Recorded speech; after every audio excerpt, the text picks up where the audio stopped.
अक्कीवाट येथील अतिक्रमणधारक घरांच्या एकाही विटेला धक्का लावणार नाही, असे अभिवचन आमदार डॉक्टर राजेंद्र पाटील यड्रावकर यांनी दिले आहे. शिवाय औद्योगिक वसाहत उभी करून या परिसरातील बेरोजगारांना रोजगाराची संधी उपलब्ध करून देणार आहेत. त्याचे श्रेय आमदार यड्रावकर यांना जाऊ नये यासाठी काही अतिक्रमणधारकांना हाताला धरून या वसाहतीला विरोध करण्याचा डाव आखला जात आहे. मात्र आमदार यड्रावकर यांनी दिलेला शब्द ते तंतोतंत ते पाळतात. त्यांच्या शब्दावर आमचा विश्वास आहे. मतावर डोळा ठेवून विरोधक आपली पोळी भाजून घेत आहेत.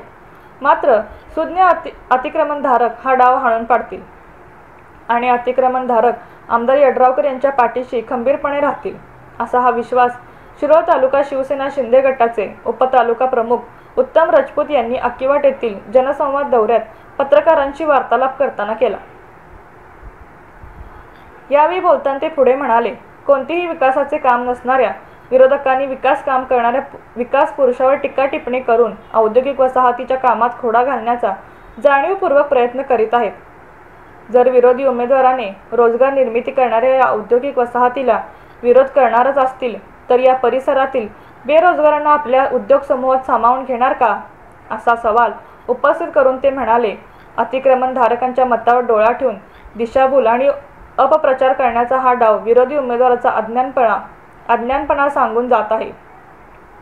या औद्योगिक वसाहतीबद्दल शिरोळ तालुक्याचा दौरा केलेले राज्याचे उद्योग मंत्री उदय सामंत यांनीही शासनाच्या वतीने अक्कीवाट येथे औद्योगिक वसाहत निर्माण करीत असताना अतिक्रमणधारकांच्या एकाही घराला धक्का न लावता औद्योगिक वसाहत उभी करणार असल्याची ग्वाही दिली आहे. त्यामुळे राज्य शासन हमी देत असेल तर विरोधकांनी विरोधासाठी आपली टिमकी वाजवणे बंद करावे, असेही ते म्हणाले.